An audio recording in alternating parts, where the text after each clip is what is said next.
Procrastination is one of your biggest obstacles to achieving what you want to achieve. So many of us have things we want to accomplish that we never manage to fulfill. Too often, this is mainly down to a lack of concentrated, strategic effort. So, we maybe blame time. We might claim that we would love to start our own business, improve our home, write a novel, get in shape, actually clean the kitchen, but we just don't have the time because we are so busy with work and with looking after our family. This is simply untrue. 24 hours, 16 of which are spent awake, might not sound like that much, but it should be more than enough to accomplish all you hope to. After all, didn't you watch a whole box set of your favorite TV show only last month? Didn't you complete the latest Call of Duty game? Didn't you spend over an hour watching TV or browsing Facebook most evenings last week? If you were to have spent all that time in a way that was useful and productive, then of course you would have accomplished your goals. And probably much more. Heck, you would probably speak 5 languages right now. Part of the problem comes down to procrastination. But really this is a result of some much bigger issues, those being energy and discipline. In this guide, you're going to learn to solve all of those problems. Why you lack discipline. Procrastinations comes from a lack of discipline.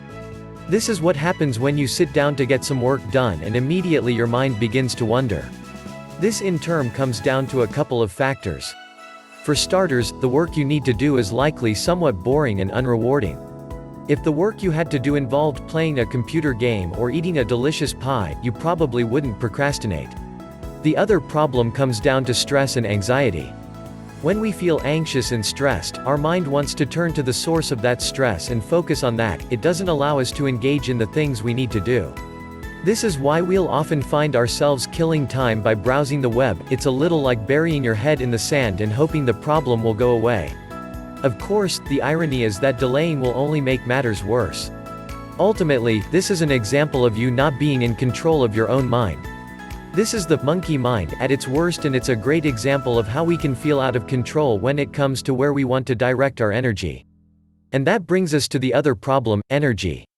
Often, we are simply too tired to do the thing that we need to do. Perhaps you've just had a long day in the office and now you need to tidy up or clean the hose. You're too tired to do that, and so you think you should give yourself 5 minutes to rest first. Which quickly becomes 10 minutes, or 20. And then it's bedtime. Heck, sometimes we lack energy and willpower to such a degree that we can actually procrastinate before it's time for bed. We actually find ourselves watching rubbish TV or browsing Facebook when all we want to do is sleep, because we can't face the thought of having to get up and brush our teeth. And energy is responsible for this in a bigger way too. You see, discipline actually requires energy. Whenever we make any choice, making the harder choice actually requires energy. This is why we also tend to become less moral as it gets later in the day. Our willpower is fatigued at this point, and so we'll often take the easy route, other people be damned. Now you know all of this, the next question is how you can go about ending that procrastination and gaining unstoppable will power. Why discipline is so important. Willpower and discipline are actually two sides of the same coin, and this is an area of your life that you should look to cultivate if you want to become a more impressive, powerful and successful version of you. Discipline ultimately comes down to control over your own emotions and actions. And that in turn means you need to learn to stop being a slave to the way you feel. We don't want to work through the night because it doesn't feel nice. And so we do it slowly, and our mind fights us every step of the way. The disciplined individual, however, can simply tell themselves that it doesn't matter whether they like it, it has to be done, and that is that. They choose one goal, one objective, and they shut out all other distracting thoughts and impulses. This is powerful stuff because it allows you to gain laser focus over what you are doing and to complete any task. At the same time though, it also creates congruence in everything you say and do. People will notice that you aren't easily upset by things people say, desperate to please them, or torn about what to do. You are decisive, disciplined and immune to life's concerns. This is so important. So often we try to please everyone because we want to be liked, and we end up making weak decisions that end up upsetting everyone. So often we let our emotions lead us in our conversations and disputes, which causes us to react badly in conversation. And so often we curl up in a ball and don't do the things that need to be done, which only causes our life to become more difficult. The disciplined person rises above this and they are in complete control over their actions and reactions. So how do you become that person? How to gain unstoppable discipline? How do you gain discipline? The same way you gain anything else, through practice and training.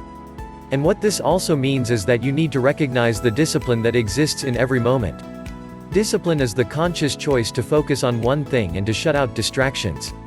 Distraction is procrastination and procrastination is distraction.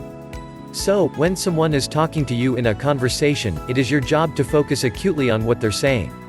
When you are meant to be working in the office but you're interested in what is happening on the other side of the room, it is your job to ignore that urge to look up. When you are trying to exercise but you feel tired, it's your job to ignore the feeling and to power on through anyway. It starts with recognizing that your feelings don't matter. As long as you're not hurting yourself, it doesn't matter if you're a little hungry, a little bored, a little cold, a little tired. It doesn't matter if you feel you deserve a treat. Being an adult is all about resisting that urge and on focusing on the things that you need to focus on in order to accomplish your goals.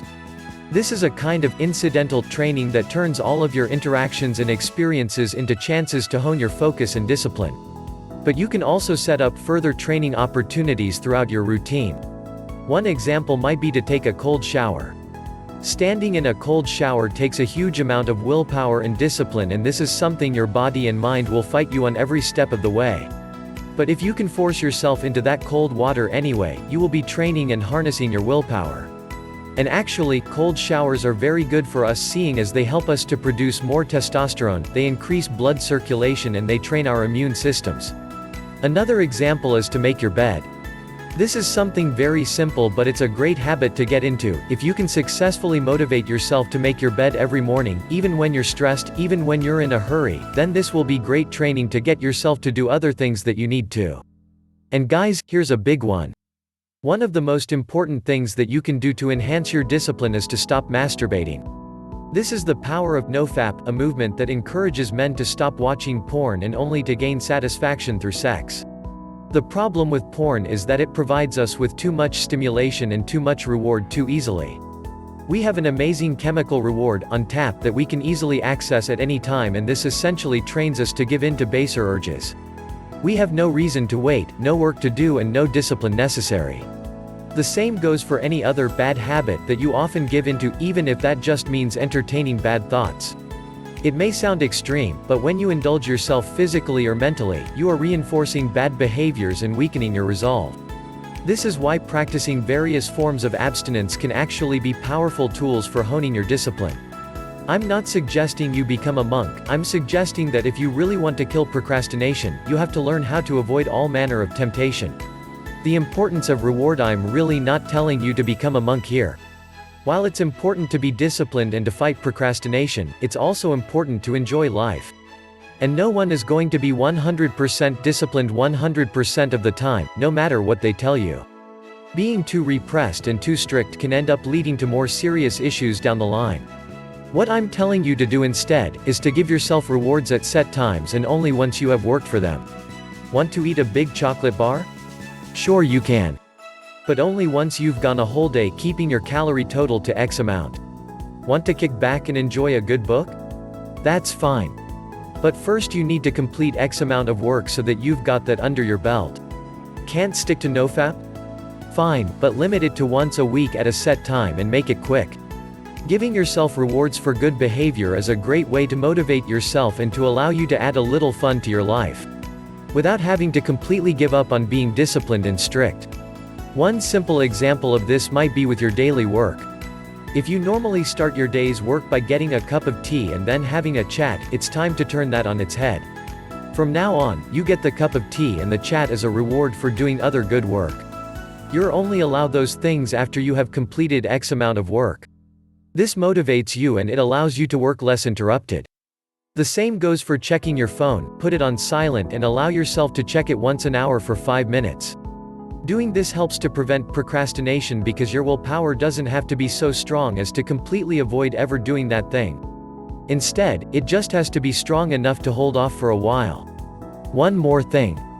And one last thing you can do to train yourself out of procrastination: meditate.